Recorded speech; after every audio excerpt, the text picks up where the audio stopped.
Bem-vindos ao Rebanho das Ovelhas Elétricas! Eu sou Erlan Tostes e hoje estamos aqui para falar de um tema sensacional, um tema revolucionário, algo que jamais foi feito no Ovelhas até então, nesses quase 3 anos de podcast. Vamos falar sobre canções, especificamente canções de amor. Como que o amor é representado na cultura pop, o que a gente encontra na rádio, encontra no Spotify, encontra nos players por aí no YouTube Music, o que a gente encontra sobre amor. Como que a gente vai conversar sobre isso? E não estou sozinho, obviamente. Estou aqui com ele, Bruno Maroni, autor publicado, grande especialista em cristianismo e cultura pop. É um prazer receber você aqui. E aí, Elan, prazer todo meu estar aqui na Casa do Ovelhas Elétricas, que me inspirou há muito tempo atrás a escrever sobre cultura pop. Então é uma grande alegria estar aqui com você e com o rebanho todo. Maravilha, maravilha. E Bruno, a gente vai falar hoje de um tema muito interessante. É a primeira vez que a gente fala sobre algo que não seja filme, livro, série, qualquer coisa da cultura pop assim de audiovisual. Sim. A gente hoje não tem o visual, a gente tem só o áudio. E a gente vai falar um pouquinho sobre as músicas, né? Como é que... músicas de amor, músicas românticas, não necessariamente românticas, né? Mas músicas que tem esse tema, o amor como tema que permeia todas as canções, desde o quê? Como é que a gente volta lá? Será que o Beethoven, quando escreve o Für Elise, ele tá ali compondo algo pra uma mulher misteriosa? Cara, são todas histórias muito antigas, né? O amor é mais antigo que a música, mas a música é tão antiga quanto o amor, ainda mais na cultura popular, né? A gente fala aqui da cultura pop, dos filmes que a gente vê, das músicas que a gente ouve, dos streamings, do Spotify e tal, mas cultura pop tem, mesmo que com outro nome, desde há muito tempo atrás. E assim como, sei lá, a Lady Gaga pode cantar sobre amor hoje, os trovadores medievais já cantavam sobre amor, talvez, nas vilas lá da Idade Média. Ou então o próprio Salomão, nos seus Cânticos de Salomão, lá no Antigo Testamento. Então o amor é tão antigo quanto a música e a música é tão antiga quanto o amor. E acho que o mais doido é que nada mais atual, eu acho, do que esse assunto tão antigo, né? E é curioso como isso é comum para qualquer pessoa, né? Todo mundo tem algum tipo de relação, seja de nostalgia, seja de coração partido, uma traição, um relacionamento que não deu certo. Sim. São vários aspectos possíveis que tem amor envolvido, né? Tem uma música do Projota que fala assim: a gente nunca teve a música só nossa, daquela que toca, faz lembrar e te deixa na fossa. Acho que é basicamente isso. Tem pessoas que às vezes estão de boa, mas a música ela tem esse poder de entrar no sentimento, né? De relembrar alguma coisa, transformar o sentimento, né? Das pessoas. A música é muito poderosa, é uma ferramenta poderosa. Eu acho que é tão poderosa que a história da cultura, ela é meio que a história da cultura é meio que entrelaçada nas eras da música, né? Então a gente vai ver nos livros de história, assim, tem a era do rock, a era da disco music, a era do hip hop, a era da ópera, a era do barroco, enfim. E uma das grandes forças, assim, da música é justamente a afinidade de sentimentos, né? A afinidade afetiva que ela desenvolve com quem está ouvindo. Por mais que a gente não esteja vendo a história que a música conta, essa história ela é abraçada pelos nossos ouvidos e captura o nosso coração por uma série de mecanismos, assim, neurológicos e, acima de tudo, criacionais, que faz com que a gente tenha essa identificação tão forte, principalmente com músicas de amor, né? Que podem não ser somente, igual você falou, declarações de amor, mas tem o amor ali como matéria-prima, porque a gente tem músicas de amor tanto nos clássicos dos anos 50, do Frank Sinatra ou do Elvis Presley, mas se a gente entrar no top 50 do Spotify hoje aqui do Brasil, que é, digamos assim, meio zoado, querendo ou não, boa porcentagem das músicas que estão lá tem como matéria-prima o amor, ainda que seja um amor desfigurado, né? Antes da gente entrar para essas classificações de como o mundo enxerga o amor, ou quais os tipos diferentes de abordagens que a gente pode ter sobre o amor, queria ir por um caminho mais pessoal. Qual que é a sua música de amor preferida, Bruno? Cara, essa é uma pergunta difícil. Tudo que pergunta, na verdade, qual que é a sua música favorita, inclusive eu tenho feito listas e mais listas para eu mesmo tentar descobrir e me localizar em qual é a minha música favorita em algum tema. Eu tenho uma pasta, isso é falando bem pessoalmente, eu tenho uma pasta no Notion que chama o meu mapa da música, que é justamente para me localizar. Mas eu criei recentemente, eu escrevi, né, sobre o amor nas músicas pop, e criei uma lista meio que recorrendo a uma série de listas sobre músicas que falam de amor, e fiz a minha lista pessoal, assim, aquela lista mais intuitiva, sabe? Que é uma mescla de músicas que eu considero muito importantes na história, que falam sobre o amor, mas que tem um papel muito importante na minha vida pessoal.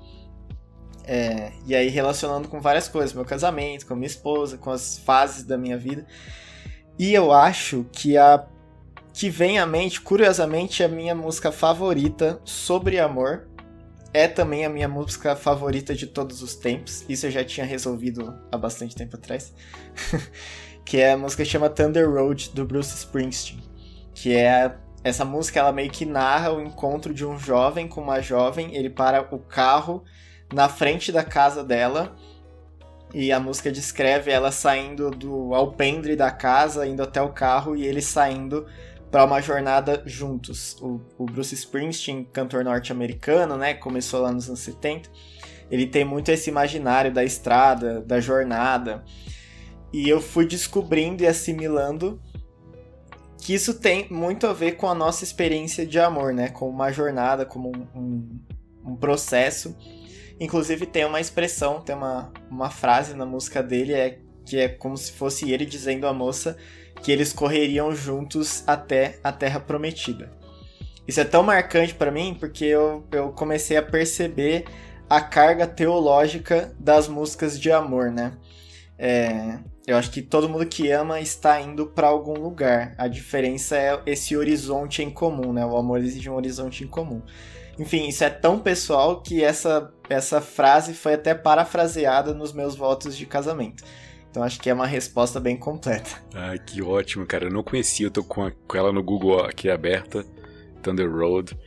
É muito legal. Recomendo eu vou ouvir demais. Mais tarde. Eu ouço pouco Bruce Springsteen, eu ouço só algumas clássicas, mas essa aí eu vou colocar aqui no favoritos pra ir pro trabalho ouvindo ela. Eu sou muito assim idealizador, saca? Eu gosto dessa ideia do amor idílico, da ideia de você colocar em palavras coisas que talvez na vida real nem venham a ser realidade, mas a poesia permite que a gente consiga fazer essa viagem. Então eu gosto bastante daquela do Brian McKnight, aquela Back at One. No refrão ele fala quais são os passos que ele vai fazer para conquistar a amada dele. Então ele, 1, you're like a dream come true, 2, just wanna be with you, 3, sabe qual é? Sei, Nossa, sim. Essa música é sensacional. Sei, já ouvi. E eu acho muito legal essa dinâmica, porque querendo ou não, uma outra coisa que me chama muita atenção é a parte da metalinguística, a parte de que você, ao mesmo tempo que você está fazendo uma declaração, você também está ensinando, está conversando com a pessoa que ouve a música. Esse tipo de dinâmica eu acho muito legal. Tem outro artista que eu gosto muito, é o Léo Fressato. Ele tem canções bem diferentes. Ele foi o compositor daquela música Oração, não sei se foi 2016, 2015, explodiu no YouTube, ficou um tempão. Essa música está na minha lista de músicas de amor favoritas. Ah, que legal, que legal. O Léo tem canções sensacionais. Tem uma música dele chamada Canção Pra Não Voltar, que ele fala sobre... É mais sobre um relacionamento conturbado, problemático, mas aí ele compõe uma outra música chamada Aviador, que é uma música que responde à primeira, E então, os problemas que tinham parece que são solucionados na segunda música, e ele faz referência, então fala assim, não volte pra casa, meu amor, que aqui é triste. Na segunda fala, sim, eu sei que eu disse que aqui é casa triste, mas volta que eu já te falei, que o dia tá tão lindo, e essa não é mais uma canção sobre amor. Então é linda demais a forma como ele se expressa. Enfim, gosto bastante do Léo. Ele é pouco conhecido, né? Pouca gente conhece ele em sua carreira solo, mas ele tem tantas canções. Tem uma chamada Tantan, que é assim, de explodir a cabeça. É tão legal porque ele vai usando o tantã de tantas formas. Ele fala de tantã de ser maluco, tantã do coração. Fala tantã, tantã, tantã, bate na porta, é o meu amor. Tantã, tantã, tantã, seja bem-vindo, seja o mais lindo, meu lindo amor, seja o mais lindo. Aí no final ele termina a música com tantã, tantã, tantã, tantã. É o casamento, né? Ele fala que toda a construção da música levou para a união eterna dos amados. Então eu gosto bastante do experimental, né? Então ficam aí minhas recomendações. E é muito louco como essas sutilezas, né, da poesia, dos recursos linguísticos da música, são muito mais eficientes e fortes pra gente conceber do que se trata o amor, como que o amor é ou como ele deveria ser, do que, por exemplo, se a gente chegasse e preparasse uma palestra, um tratado sobre o que significa o amor. Talvez uma música ali com seus 3, 4 minutos, com os arranjos pensados, a letra encaixada assim, com as metáforas adequadas, ela pode ser muito mais eficiente no sentido de se agarrar ao nosso coração para a gente imaginar esse tipo de amor que a música propõe do que um discurso expositivo, né, sobre o que se trata amor. Aqui a gente consegue já falar um pouco sobre isso, né, sobre como os compositores falam sobre o amor, porque existem linguagens diferentes para públicos diferentes e vindos de pessoas diferentes, né, em culturas diferentes. Então isso gera uma pluralidade, gera uma miscelânea de percepções sobre o amor que é absurda. Então a gente consegue falar, por exemplo, o amor que o Roberto Carlos canta nas canções dele é totalmente diferente, com o perdão do trocadilho, com o Bruno Marrone, do trocadilho das canções do Bruno e do Marrone. Então são outras coisas diferentes, né? Apesar da mesma palavra. Sim, e eu acho que isso traz uma riqueza, né, para a experiência que a gente vai ter mediado pela música do que é o amor. E isso também é uma força da cultura pop no lance de conectar diferentes culturas, né, em larga escala. E aí a gente tem essa oportunidade de experienciar o amor na nossa pele, mas cantado por outras culturas. E isso pode ser muito prazeroso, mas é desafiador também, porque entra aquela coisa de um conflito, talvez, de visões de mundo, né? E talvez a gente pode falar mais disso mais pra frente. Nós, como discípulos e discípulas de Jesus, temos uma concepção do que é amor muito mais radical e carregada do que muitas das canções de amor que a gente encontra por aí, né? Mas eu também acho que tem um aspecto criacional, talvez, nessa diversidade de canções de amor, porque o amor, ele é uma experiência complexa em muitos sentidos, e talvez essa complexidade que ressoa na música nos ajude a vislumbrar, pelo menos um pouco, tamanha pluralidade que é e que exige, né, uma vida de amor que é tão cara aos discípulos e discípulas de Jesus.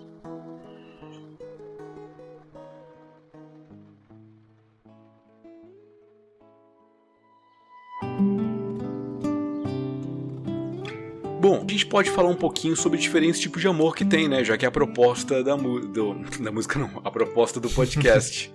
O amor e as diferentes formas de manifestação dele na cultura pop, né? Então a gente vê... Quando a gente liga na Jovem Pan e tá ouvindo, sei lá, começa a tocar uma Anitta, ela tá falando de um tipo específico, né? Que não necessariamente é amor, né? Mas é um tipo de atração específica, né? Que inclusive é muito comum nas músicas contemporâneas aqui no Brasil. Na verdade, sei lá, nos últimos 20 anos tem um apelo muito específico para esse amor, que é uma explosão de vontade, desejo. Fisicamente falando, né? É o tchê-tchê-tchê-tchê, né? Que é o Gustavo Lima falando que vai lavar o carro, vai regular o som, gata me liga, mais tarde tem balada, e ele vai ele prepara o dia dele porque ele sabe que à noite vai rolar o tchê-tchê-tchê-tchê. Basicamente é isso que vários artistas entram em consenso, né? Porque eles querem basicamente um amor que é voltado pro sexo, né? Que ele quer um tipo de gratificação carnal, prazerosa, ali com clímax, não necessariamente do alvo, né, mas sim, o dele, né, ele quer a gratificação, mesmo, o prazer próprio. Então, isso a gente não precisa ir falar que é o dia de hoje, que a geração de hoje tá assim, porque lá atrás, eu lembro da minha infância, em Goiás, ouvia que quando você chegar, tira essa roupa molhada, eu quero ser a toalha e o seu cobertor.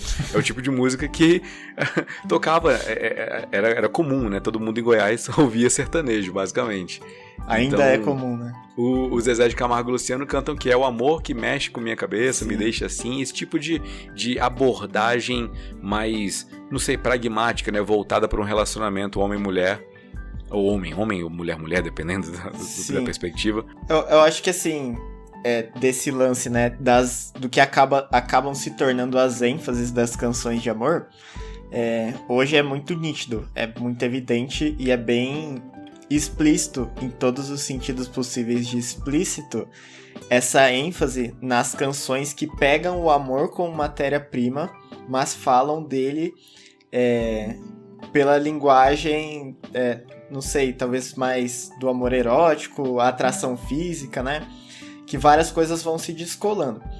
Mas também, eu já caí algumas vezes nesse discurso, tipo, nossa, as músicas de hoje só falam de sexo, só falam de atração física. Isso é verdade e não é verdade, porque se for olhar para a história da música pop, assim, lá nos anos 40, nos anos 50, já tinha gente fazendo música falando sobre sexo, às vezes com metáforas ainda mais agudas do que as que a gente vê hoje, né? Cara, tem um livro, sabe o livro Engolidos pela Cultura Pop, do Steve Turner? Sim.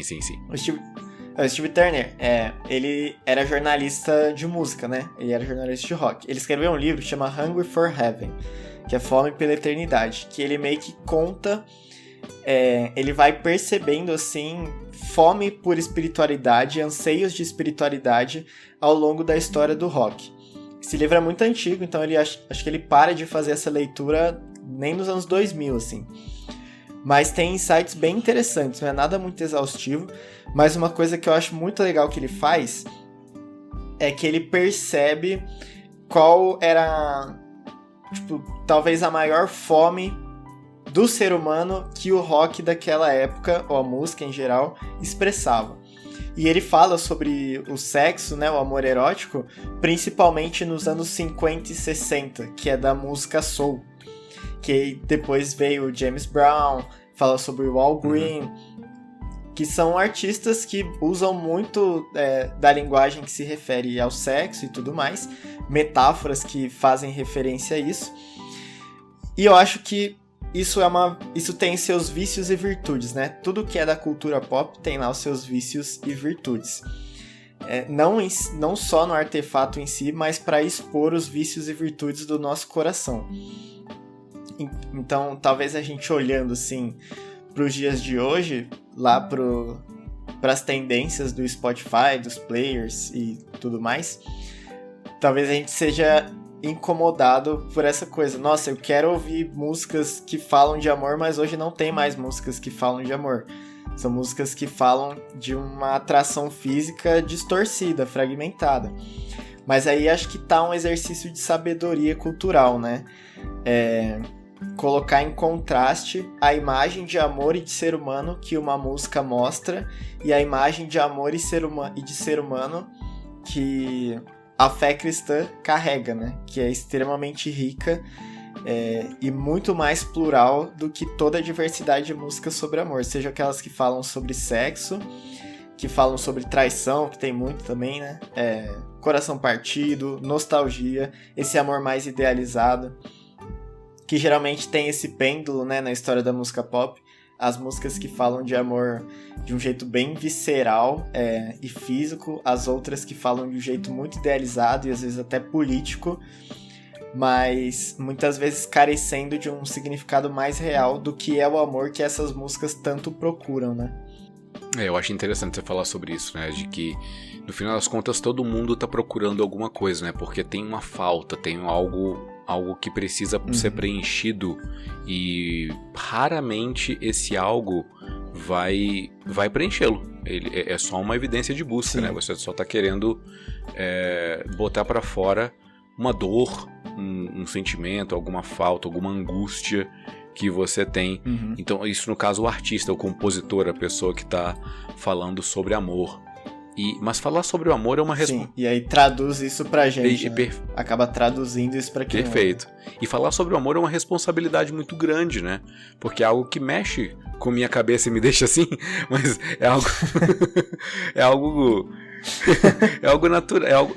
A eficiência da letra. É algo comum a todo mundo, né? Essas manifestações de angústia, de dor, de desespero, elas também refletem não apenas aquele tipo de música lá, que é o da lascívia, que é o da paixão desenfreada, mas também algum tipo de platonismo, né? De coisa assim que inalcançável. Você vai falar sobre uma mulher que é tão perfeita. Olha só, o Ed Sheeran compõe aquela música Perfect, e ele fala lá que ele chega ao ponto de falar que agora eu tenho certeza que eu conheci um anjo, porque você é perfeita e vai dançar comigo descalça na grama e tá perfeita nesse vestido, tal. É o tipo de coisa assim, claro, é um elogio, é uma declaração maravilhosa, qualquer mulher quer ouvir isso. Sim. Mas para pensar, algumas músicas colocam o cônjuge, ou pelo menos o alvo desse amor, dessa declaração, num status não humano. Então pode ser que gere, inclusive, por conta dessa proliferação de sentimentos não resolvidos e inclusive idealizados e reais, pode ser que gere uma frustração, porque a vida real não é assim, pode te machucar de alguma forma, né? Eu lembrei também de uma música do Bruno Mars, né? Que é aquela que diz pra moça: você é perfeita, maravilhosa, só do jeito que você é, simplesmente como você é. Que toca muito em casamento, que tem essas coisas bem típicas, né? Músicas do Ed Sheeran, do Bruno Mars e do John Legend tocam muito em casamento. E essa coisa de você é maravilhosa do jeito que você é mesmo, é claro, uma declaração admirável. As mulheres querem ouvir, homens também querem ouvir isso, né? Mas às vezes é colocar um peso de admiração pesado demais para quem a recebe, né? E é o que você disse, a vida real, porque acho que as coisas da cultura pop, a música pop, ela leva a gente para o mundo imaginário e traz a gente de volta para o mundo que a gente tá pisando. E muitas vezes isso entra em choque, né?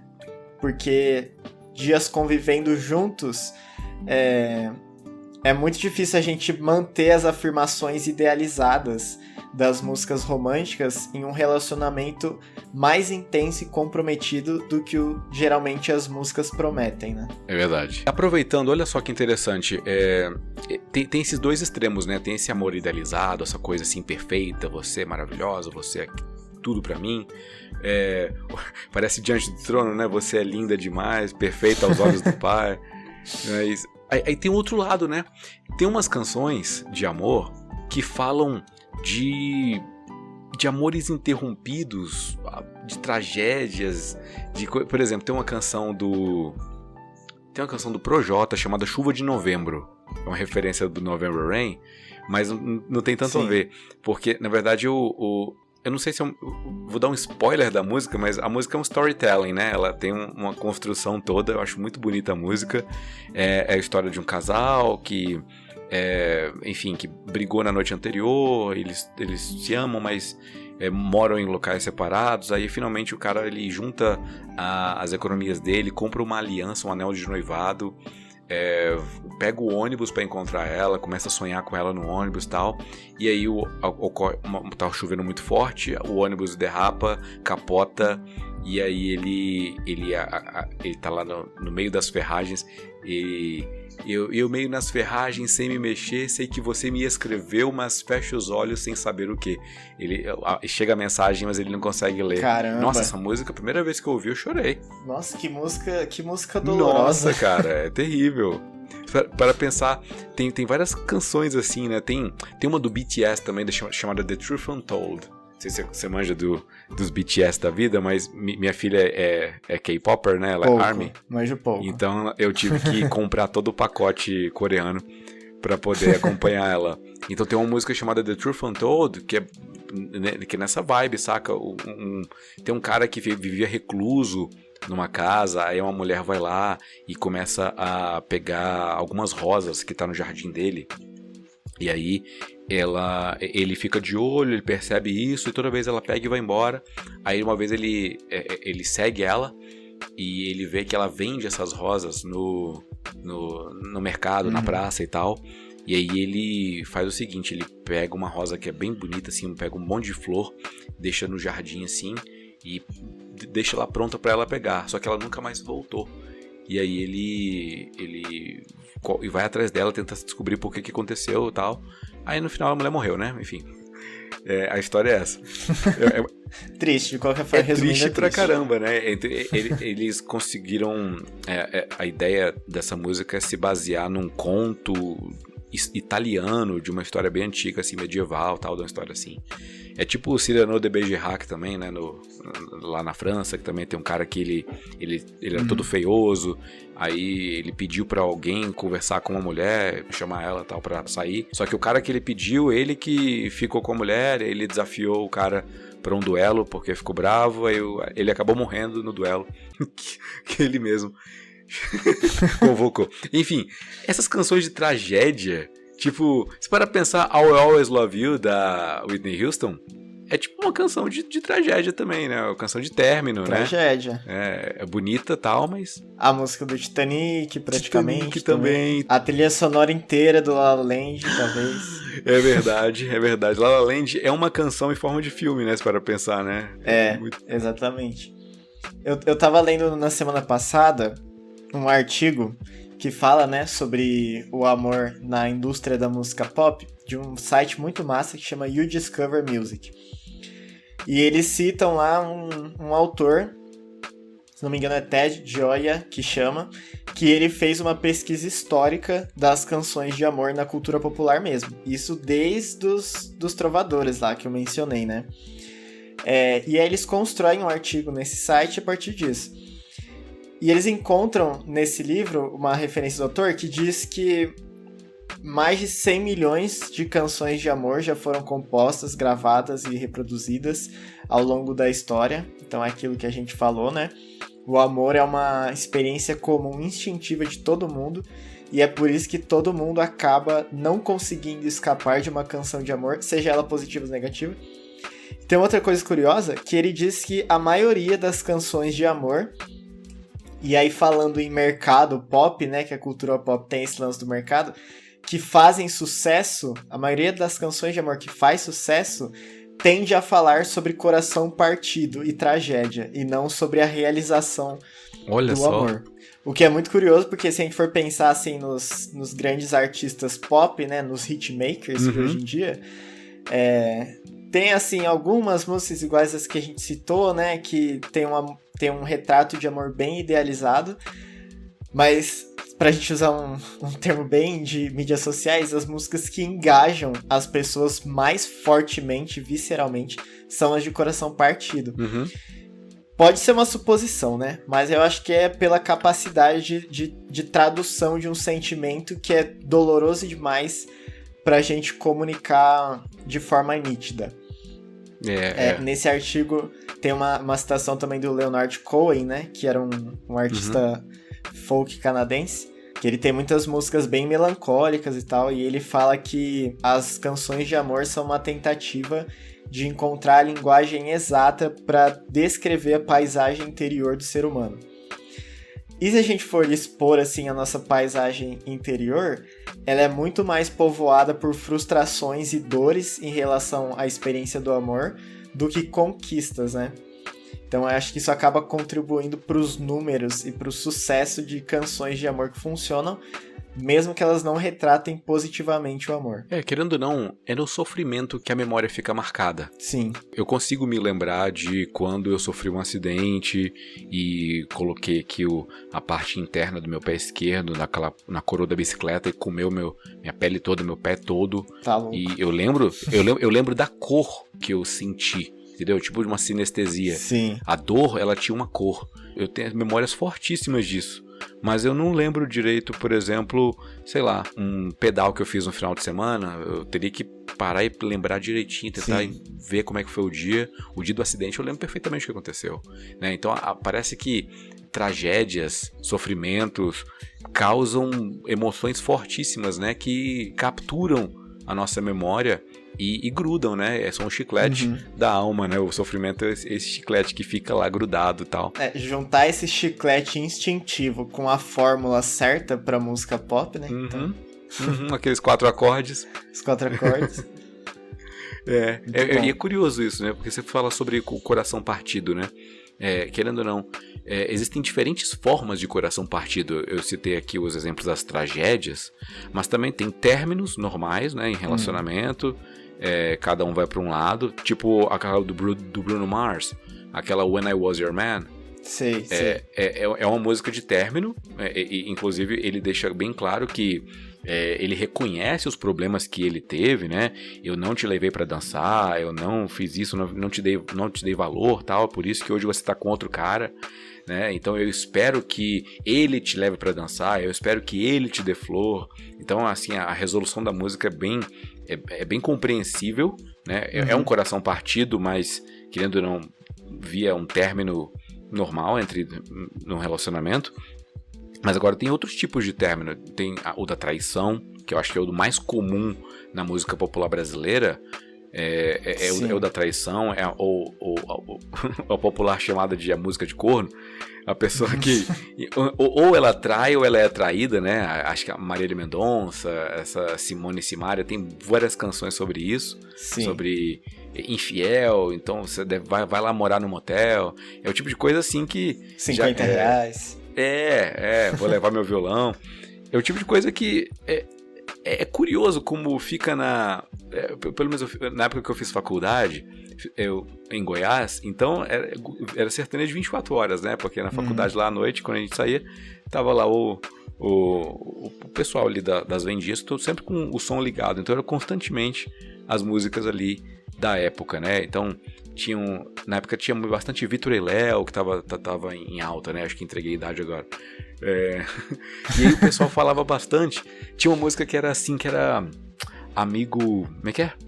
Não, o Granfino e o Caipira, eu acho, que fala sobre um cara rico e um cara meio pobre, assim, querendo conquistar uma mulher. E tem aquela questão da luta de classe, um querendo provar pro outro, tal, e no final o refrão quando a gente briga por alguém, a gente fica sem ninguém, né? Achei muito interessante isso, porque é um tipo de lição que a gente tira de algo banal, querendo ou não, né? Uma música que não tem tanta pretensão de ser mais do que ela mesma, mas é curioso, né? Alguns insights que a gente pesca no meio das músicas, né? E acho que esse episódio que tá mais pra isso, né? Pra gente pegar o que presta, o que a gente consegue pegar disso tudo, qual que é a lição que a gente tira de várias músicas aqui que a gente citou, e aí? O que a gente faz com isso?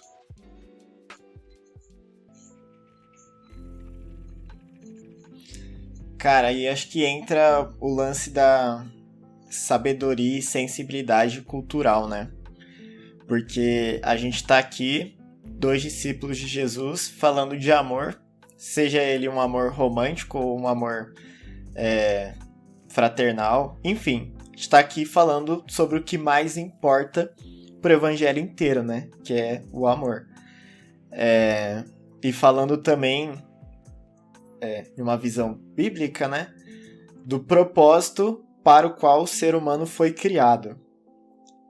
Falando em termos bem simples, a gente só é cheio de músicas sobre o amor porque o ser humano foi criado, ele tem um conjunto de qualidades plurais preparado com design para amar e ser amado, né? Então a gente busca reconhecimento, a gente busca afeto, A gente busca cumplicidade, a gente busca prazer mútuo, tudo isso porque a gente tem um significado específico do que é ser humano. E eu acho que isso é muito... eu acho que a leitura dos insights, ou nesse caso a escuta dos insights, né, que as músicas de amor têm pra gente, elas passam muito por isso. Por um discernimento de que pra gente o amor mas não é tudo que essas muitas canções de amor retratam. Porque a gente ouviu, pra seguir na metáfora de escutar, né? A gente ouviu de um amor que é muito mais denso, saudável e sustentável do que os amores que a música pop canta. E eu acho que esse deve ser o paradigma de amor que vai... Não sei exatamente se filtrar, mas dá pra gente a sensibilidade pra interpretar essa multidão de amores que é cantada, né? Porque a gente tava falando aqui da força da música de capturar a nossa imaginação, e a gente sabe que quando uma coisa captura a nossa imaginação, ela não captura só o nosso cérebro, né? Captura os nossos afetos, captura as nossas mãos. Eu tenho a teoria de que é por isso que a gente toca guitarra no ar, porque a música captura a nossa imaginação. Só que a gente pode pensar, né? O quão desfiguradas muitas relações podem acabar se tornando porque foram capturadas por uma imagem de amor fragmentada. Acho que essa é uma reflexão muito séria que vira assim, tipo, o que a gente faz com essa multidão de canções de amor? Acho que em primeiro lugar a gente precisa sempre ouvir o amor mais radical do que todos esses amores fragmentados, mais honestos que a música pop canta. Eu achei muito legal você ter falado isso, sabe? Essa questão da distorção que as pessoas do mundo têm a respeito do amor, e ao mesmo tempo todo mundo está falando sobre o amor, continua e continuará falando sobre o amor, porque todo mundo de alguma forma sente esse amor. É isso que leva pessoas a escreverem música do tipo, tô fazendo amor com outra pessoa, mas meu coração vai ser sempre seu. Sim. Essa pessoa genuinamente fala o que ela tá sentindo, mas só que é o que ela aprendeu a respeito do amor, entendeu? É aquela parte da instrumentalização do amor. Ele não é algo como nós compreendemos, né? Como o Renato Russo compreendeu ao pegar 1 Coríntios 13 e colocar numa música. Sim. O amor é mais que isso, né? Na música tem esse conceito de dinâmica musical, que são os tipos de formas de se tocar, né? Então você tem o pianíssimo, né? Que é bem fraquinho, o toque bem fraquinho. Tem o piano, tem o forte e tem o fortíssimo. O que é, sei lá, você pega a Cavalgada das Valquírias do Wagner, né? E é fortíssimo, né? Então o amor é um sentimento fortíssimo por definição. Então não tem como fazer algo diferente disso, sabe? De colocar pra fora o que você sente de uma forma sincera, honesta, de uma forma que fale com a pessoa que tá ouvindo a música, né? Porque assim, querendo ou não, a composição nunca pode ser egoísta. Sim. No sentido de eu vou escrever uma música só pra botar pra fora o que eu tô sentindo. Várias vezes ele tá botando pra fora o que várias e várias pessoas estão sentindo, sabe? Sim, o ato criativo demanda alteridade, né, nesse sentido. Eu acho muito legal isso. A gente pode encontrar humanidade nessas músicas que talvez estejam descrevendo uma forma errada de amor, uma forma incompleta, mas é a verdade do compositor. E a gente pode aprender muito sobre a alma humana ao ouvir músicas que talvez estejam teologicamente erradas, mas a gente tá aqui para aprender com o outro, ainda que esse outro não seja o mais ortodoxo possível. Sim, sim. Porque é uma experiência inescapável, né? E eu acho que pra gente, assim, a gente no sentido de cristãos, nas suas incursões pela cultura, que faz parte da nossa vocação, falta muito pra gente, eu entendo, pela minha experiência, assim, né? Buscando referências. Um vocabulário mais visceral e honesto sobre a experiência de amar e de ser amado, né? Eu acho que a gente fala que o amor é muito importante pra fé e tudo mais, mas talvez também a gente aposte em uma visão de amor que é mais estreita do que densa. E acaba que somos comprados também, ou compramos uma visão de amor limitada que carece dessa honestidade, que eu acho que sim, é uma das maiores virtudes da música pop, que é apresentar a paisagem interior do ser humano, o coração do ser humano, em todos os seus movimentos, distorções, tensões, alívios e assim por diante. Em muitas linguagens diferentes, né? E gêneros diferentes. Bruno, a gente gravou um episódio recentemente para um BTcast, que já deve ter saído na publicação desse Ovelhas Aqui, sobre cristianismo, cultura pop. E foi citado um exemplo, eu vou até colocar ele aqui no post desse episódio aqui, mas foi citado um exemplo de a necessidade que algumas pessoas têm de querer encontrar a mensagem do evangelho, querer encontrar Jesus em tudo que vem, né? Então, coisas que inclusive originalmente nem tinham a ideia de ter alguma coisa religiosa, alguma coisa cristã ali. Então, por exemplo, eu já vi pessoas, quando vão falar sobre esse tema, falar o seguinte, que aquela música, acho que a música do Cidade Negra, aquela Amor Igual ao Teu, Eu Nunca Mais Terei. Sim. É uma pessoa que consegue enxergar uma oração ali, falando, é como se a pessoa estivesse falando para Deus. Então, amor é igual ao teu, nunca mais terei, amor que eu nunca vi igual, amor que não se pede, amor que não se mede, que não se repete. Beleza, Sim. Ok, mas talvez a gente não precise ir por um caminho desse, entendeu? De alterar a intenção original do autor. A gente pode dialogar normalmente sem distorcer o que ele está falando, ainda que seja uma distorção com uma ótima intenção. Sim, uma boa intenção, né?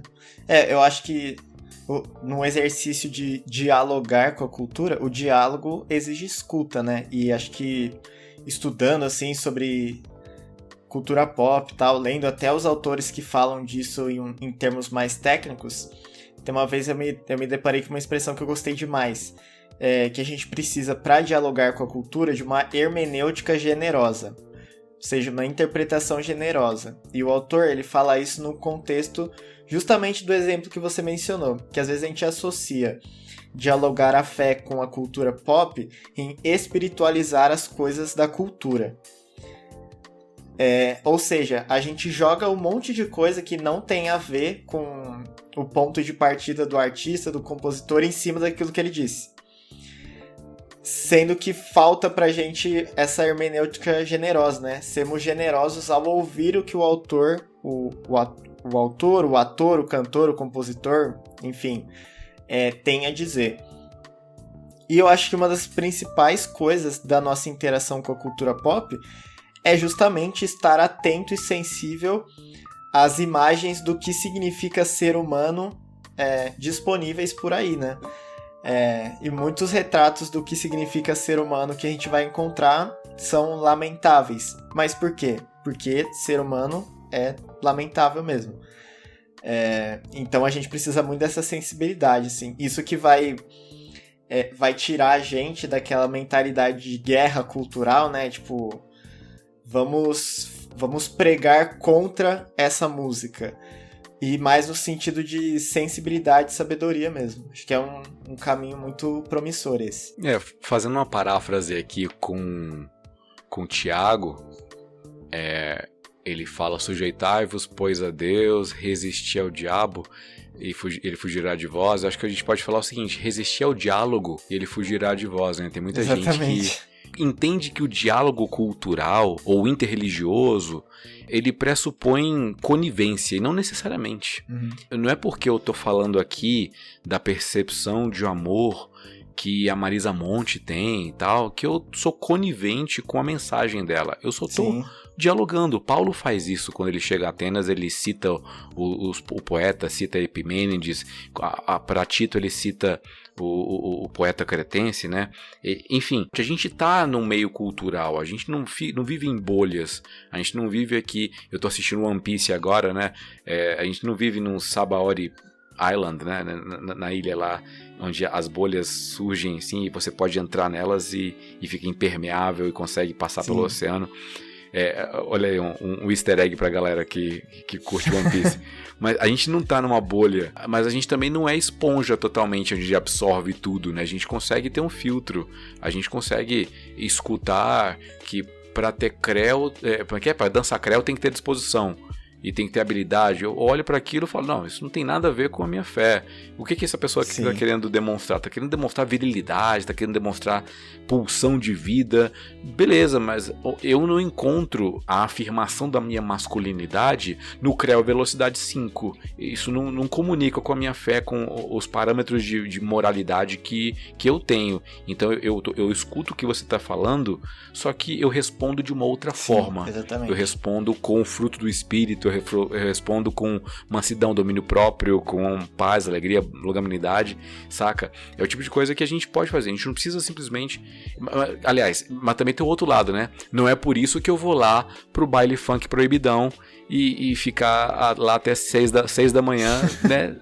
Pelo exercício de escuta. Não vou fazer isso. Não sou... agora eu sou o missionário cultural, eu vou ter que ir lá no prostíbulo. Não, tem nada a ver uma coisa com a outra.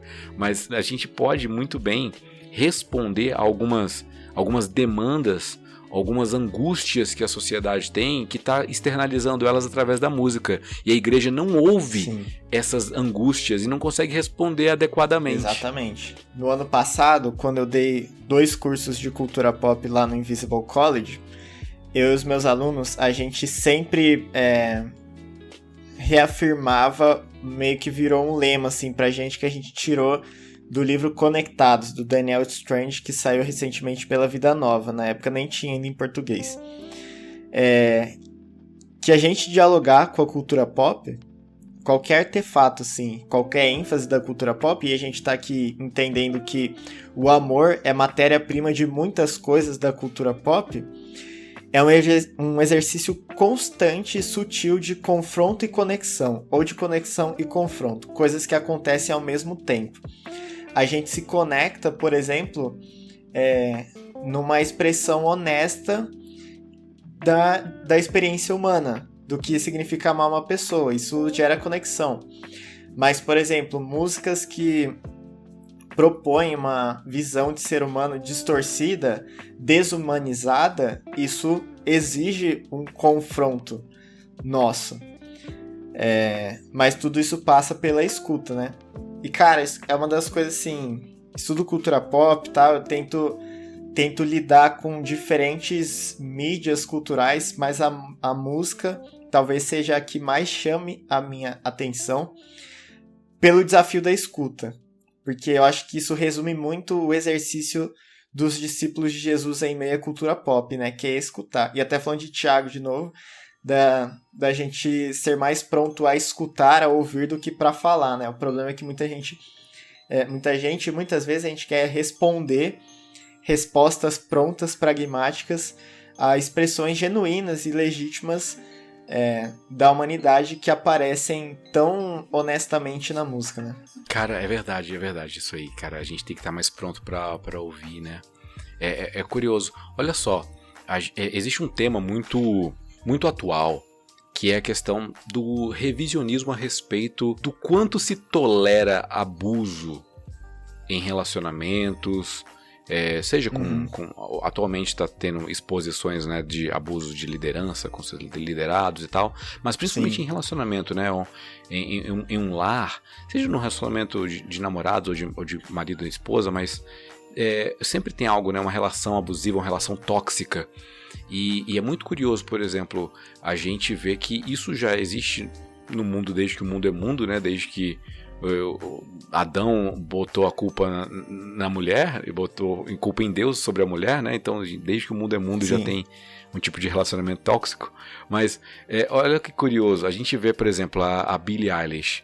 Ela tem aquela música Happier Than Ever, que é uma música justamente sobre isso, né? Sobre frustração no relacionamento, que ela tá muito mais feliz distante da pessoa e tal, e ela fala, ela descreve na situação que o cara liga pra ela bêbado e assustando ela, ele humilha ela, ele expõe ela, e ela só quer viver a vida dela de boa, sabe? Ela fala que ele em paz, arruinou tudo que era de bom na vida dela, E ele fala que você não me entendeu direito. Os momentos que eram bons, os momentos que eram únicos pra ela, ele acabou estragando tudo e tal. Então ela dá aquele grito, né?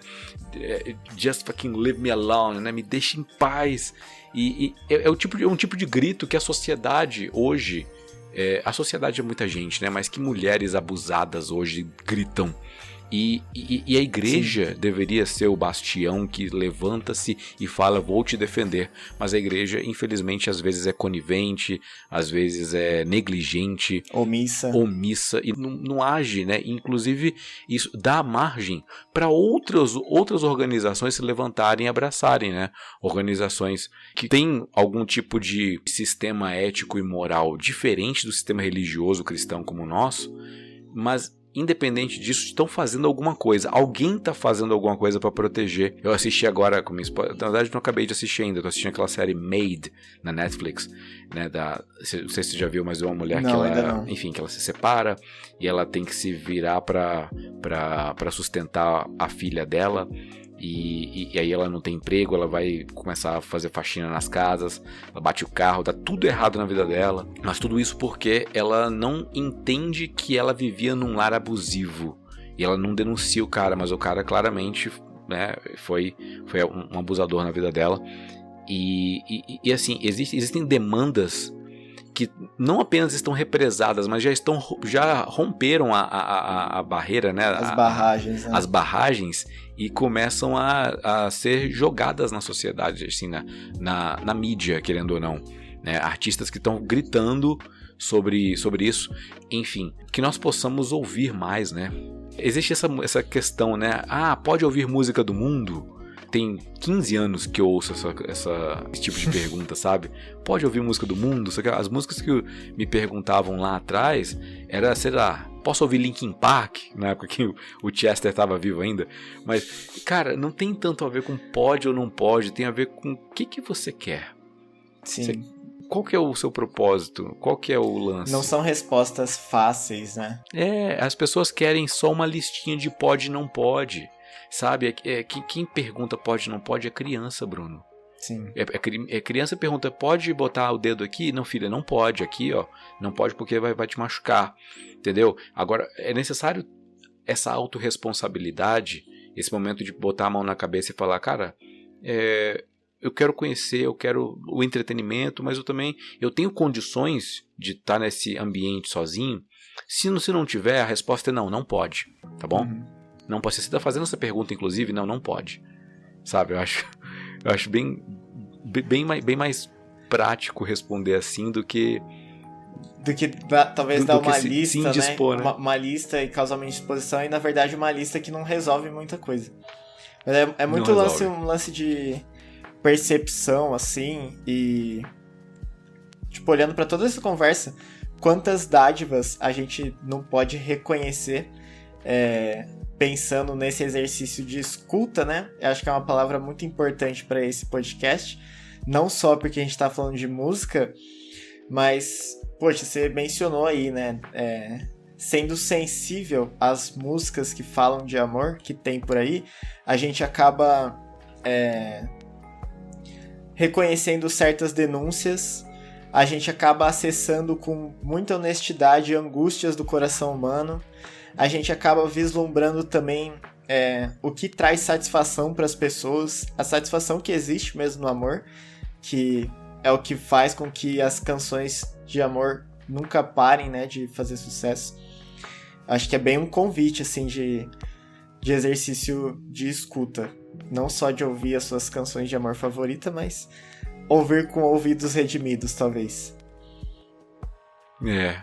É curioso você falar sobre ouvido redimido, porque tem uma canção do Black Eyed Peas que eu acho que não tem como não citar aqui, né? Que é o Where's the Love. Uhum. Né? O pessoal... são várias questões que são feitas, né? Então, você consegue praticar o que você prega, você vai virar a outra face. Então, cara, me diga o que está acontecendo, por que a gente não pode só andar junto, né? Get along, né? Então ele pede ajuda para os céus, né? É uma oração, nos ajude. Nos envie um guia, né, que venha do alto, porque as pessoas continuam me perguntando onde está o amor, né? E é curioso essa questão, porque essa pergunta já foi respondida há 2 milênios. Sim. Né? O guia do alto que o will.i.am pede, o Yaferg pede para que seja mandado, já foi enviado, né? Então o amor, por mais que o coreano faz um símbolo assim, unindo o polegar com o indicador, a gente tem o símbolo que une as mãos, né, e põe aqui e tal, e faz o coraçãozinho com as mãos. Tem a linguagem de sinais também. Tem a linguagem de sinais aqui, que vai fazer isso aqui na igreja. Vai dar muito certo. Vai dar ruim.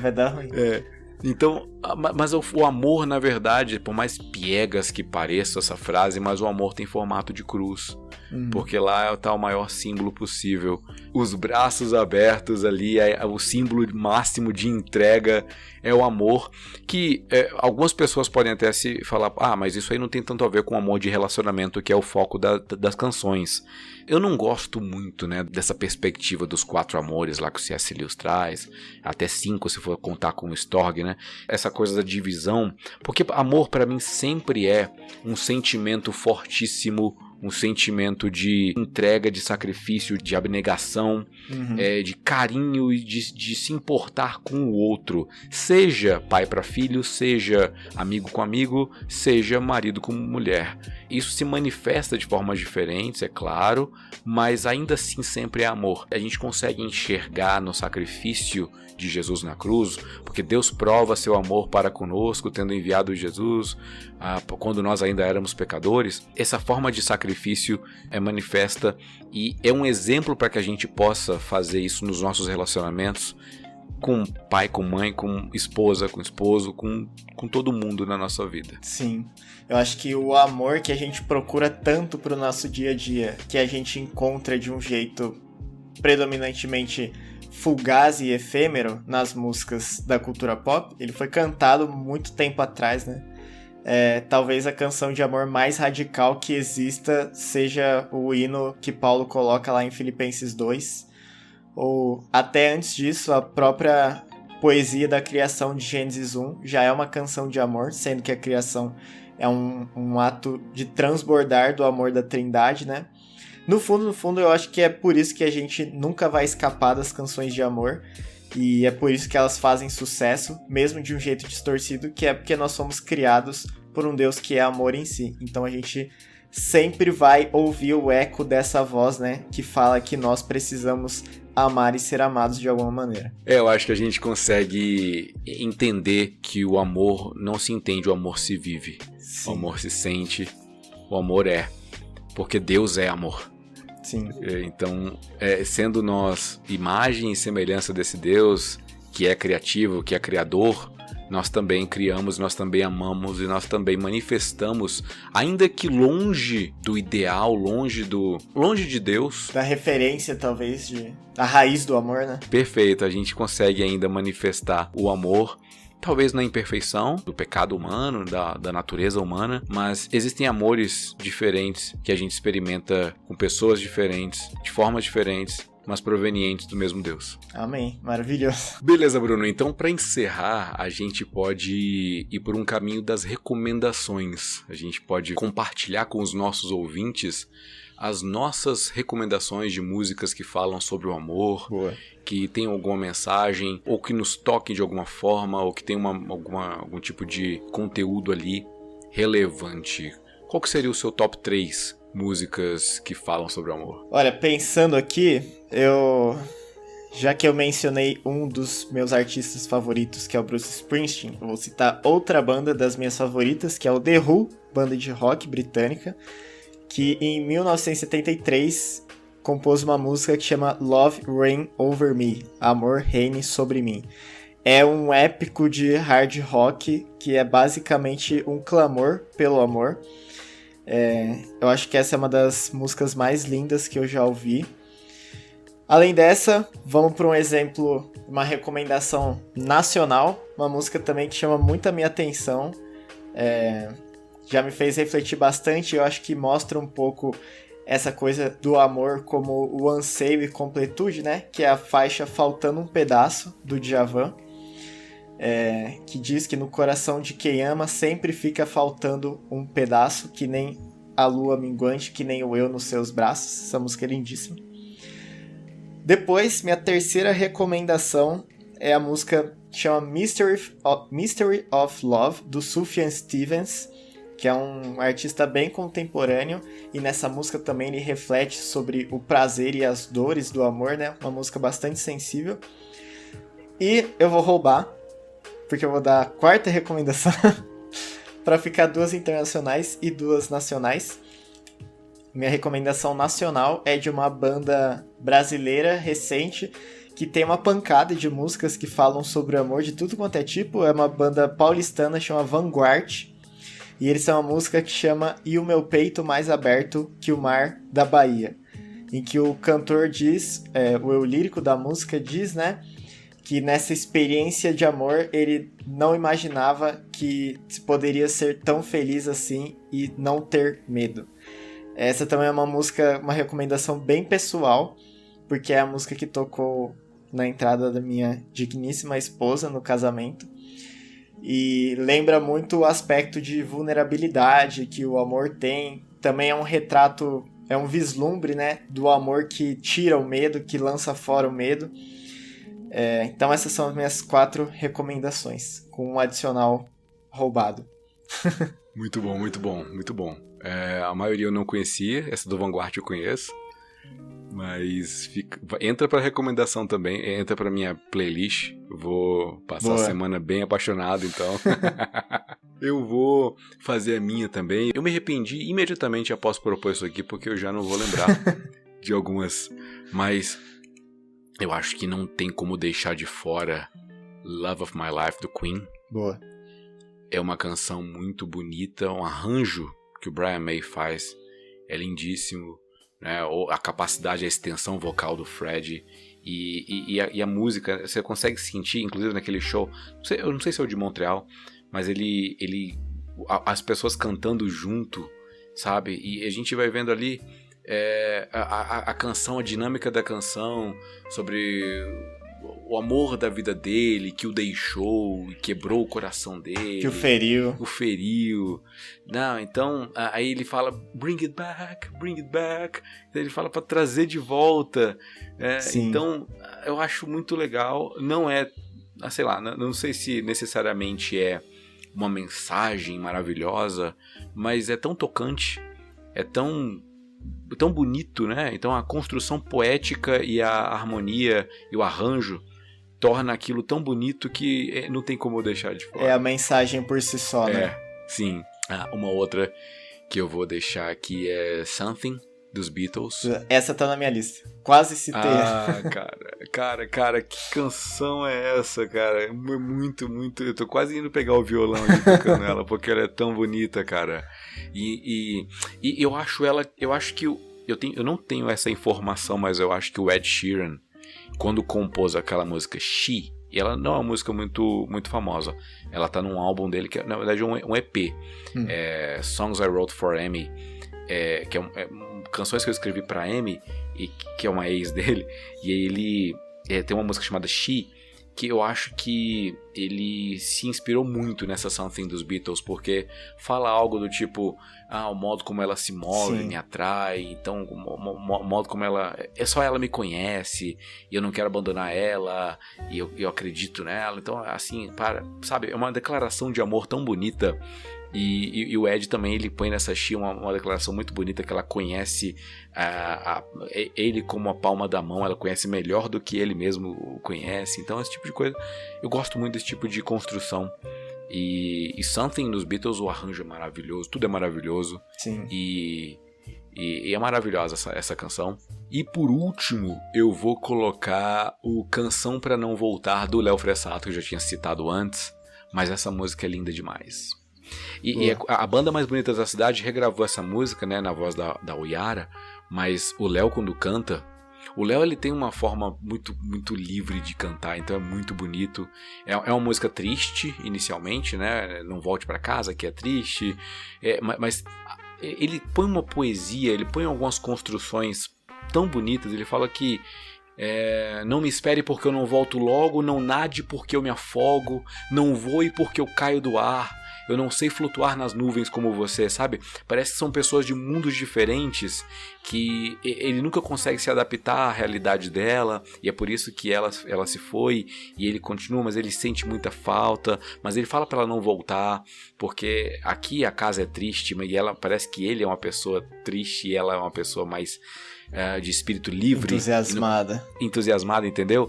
E aí ele termina a música, isso eu acho sensacional, ele termina a música cantando as cifras da música. Ele fala dó com baixo em dó, sol com baixo em si, lá com baixo em lá com baixo em sol. Aí ele termina me sinto tão só sem você aqui, já não sei amar o que é o amor, só de imaginar quando você não está comigo eu me sinto só, tão assim sem sol. Aí termina no sol. Essa metalinguagem da cifra, da música e da poesia. O sol, me sinto sem sol. E o sol da música, o acorde. Isso me deixa maravilhado, entendeu? Então, fica minhas recomendações aí. Léo Fressato, ouçam Léo Fressato. Ele tem tanta borboletinha maravilhosa. Não há nada mais lindo. É uma música lindíssima também. Enfim. Fica a recomendação. Colocar aqui nas minhas listas já, hein? Bom, chegamos ao final desse episódio. Você tá ouvindo a gente aí há com certeza mais de 1 hora, então se interessou pelo assunto.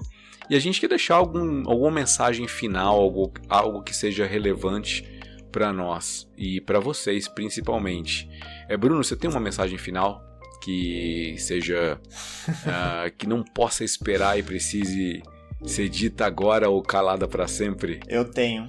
Eu acho que a gente não consegue, eu pelo menos, e eu imagino que todo mundo que tá ouvindo a gente, não consegue escapar das canções de amor, porque elas são representações e metáforas muito honestas e sutis de que o amor é a coisa mais bonita, mas também é a coisa mais assustadora, é a coisa mais gentil, mas também é a coisa mais forte da experiência humana, porque a gente crê que há um amor na raiz de todas as coisas. Por isso, acima de tudo, não deixe de escutar suas canções de amor favoritas. E descubra canções de amor favoritas novas, inclusive, né? Dá pra colocar várias na lista a partir desse episódio. Maravilha. Muito obrigado, Bruno, pela participação. A primeira de muitas, espero, aqui no Ovelhas Elétricas. Estaremos juntos. E você, ouvinte, muito obrigado pela sua audiência. Estaremos de novo juntos no mês que vem. Tchau, tchau.